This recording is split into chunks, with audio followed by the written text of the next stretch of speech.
How are you, Eva? I'm well. How are you? I'm better now. I'm talking to you. Oh, that's kind.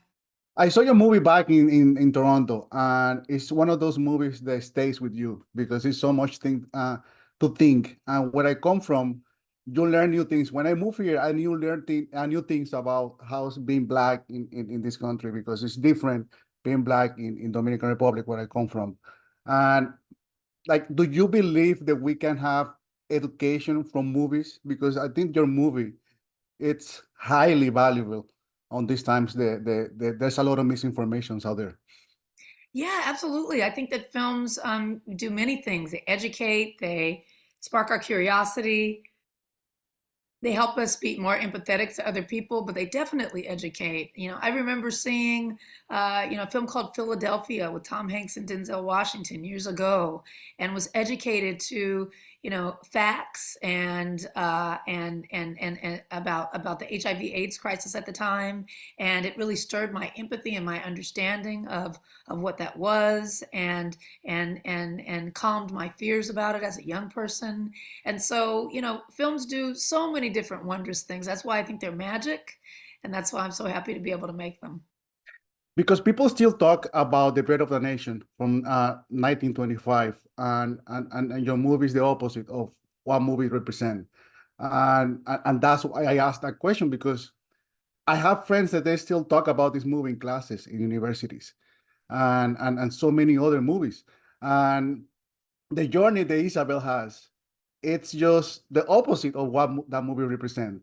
Why choosing the author to be her same, like her same character while in the narrative of your movie? Yes, well, the film Origin is adapted from a book called Caste, written Yeah, by Isabel Wilkerson.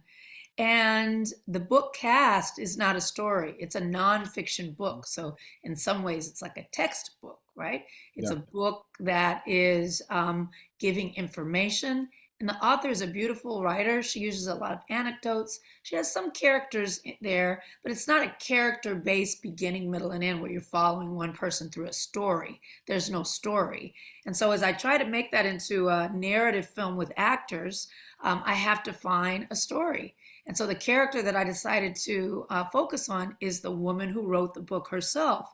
So the movie is about a very powerfully intelligent Black woman, author, as she writes this book called Caste. And she allows you to kind of go through her life with her. You see her romance, her life, her love, her losses, all of her experiences while she's writing this book.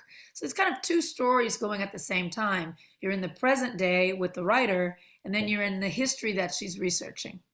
There's a powerful sequence that you show when Africans was arriving to America enslaved, the Holocaust, and Indians, and they're so powerful. Do you think the audience nowadays they're gonna appreciate and they're gonna go back and research and study what happened?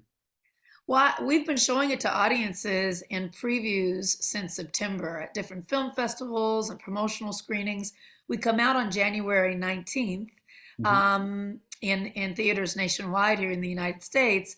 But we've been showing it for the past few months, and been getting powerful responses from people. And most of the time they say, I want to go read the book, or I want to go learn more. So that makes me very happy to be able to kind of create a spark so that people feel interested in diving deeper into their history. Why the movie didn't have like a bigger studio behind it, or that was like a personal decision that you wanted to make it with philanthropies and feel more free to tell your story?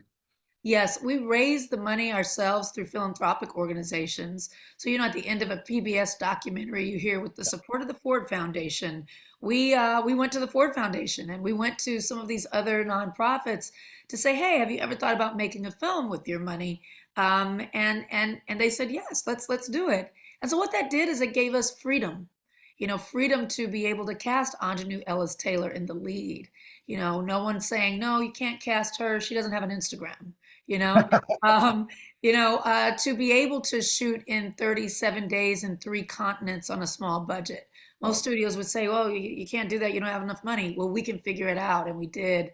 And to be able to tell a story about a hard subject matter. You know, this isn't an action film. This isn't a superhero film.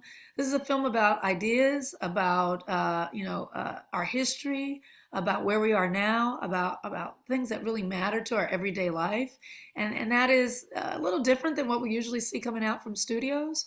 So we just decided to make it ourselves, and that's what we did. And the process of casting, you wrote like thinking of her, or you had like a different options to work with it. No, she was the first choice.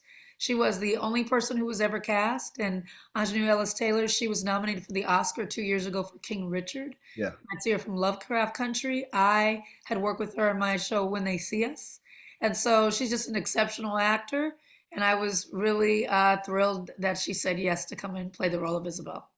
I have to say that when I saw the documentary 13, there's so many things that I didn't know. Then when they see us with Jerome, it's Dominican. Pharrell Jerome, yeah. Yeah, he's half Dominican. And I remember that I had this argument with some friends from Latin America about what's being black in Latin America and being black here. And it's basically the history that we have. It's different, even that the boat stopped first Yeah. in our countries, but we don't have that culture because and watching your movie, I was thinking about it. Like I was never called a black man in Dominican Republic. I was called just Dominican. So as soon as I moved here, I belong to something. So Mhm. what do you think that we have?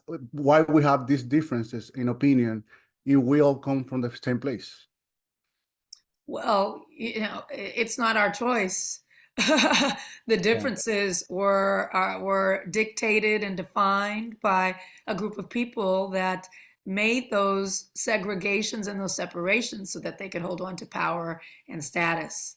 And so, that is a lot of what Caste, the book, is about. And that's what Origin tries to explore, is why and how these hierarchies of people were created. So I think that's why it's so important to understand where this all comes from, so that when we are dealing with it, when you come to America and now you're called something else, what is that and why? The movie explains that.